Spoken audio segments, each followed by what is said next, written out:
زلزلہ آنے کے بعد اکثر چینل والے پروگرام کرتے ہیں، علماء کو بھی بلاتے ہیں، اور سب سے پہلے سوال یہ پیش کیا جاتا ہے زلزلے آتے کیوں ہیں؟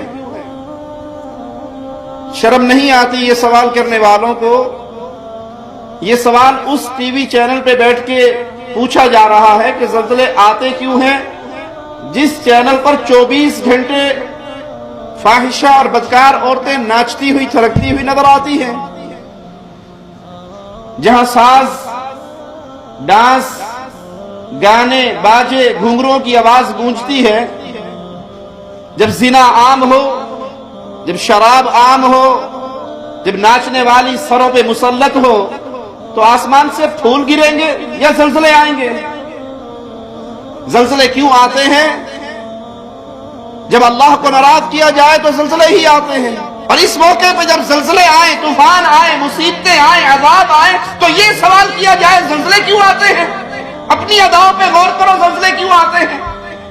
جب تک قوم کے اندر شرک اکبر رہے گا، جب تک اللہ کی بغاوت رہے گی، جب تک اسلام سے دور رہیں گے، جب تک توحید سے دور رہیں گے، زلزلے بھی آئیں گے، زمینیں دھسے گی، آسمان سے پتھر برسیں گے، کیونکہ یہ اللہ کی طرف سے سزا کا کوڑا ہے، اور اللہ کی طرف سے سزا اہل شرک کو گاہے بگاہے ملتی ہی رہتی ہے۔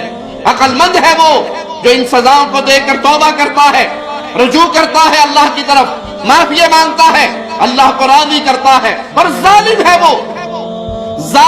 وہ جس کو زلزلے کے جھٹکے تو اٹھا دیتے ہیں، اللہ اکبر کی صدا اذان اس کو نہیں اٹھاتی، الصلاۃ خیر من النوم کے واضح پر تو بستر نہیں چھوڑتا، زلزلے سے بلڈنگ لرزتی ہے تو بے پردہ ہو کے بھی باہر نکل جاتے ہیں، لیکن مالک کے بلاوے پر نہیں اٹھتے۔ لوگوں آؤ اللہ کی توحید کی طرف لوٹو، لا الہ الا اللہ کے فہم کی طرف لوٹو۔ کاروان دعوت قرآن و حدیث، مرکز جمعیت اہل حدیث پاکستان۔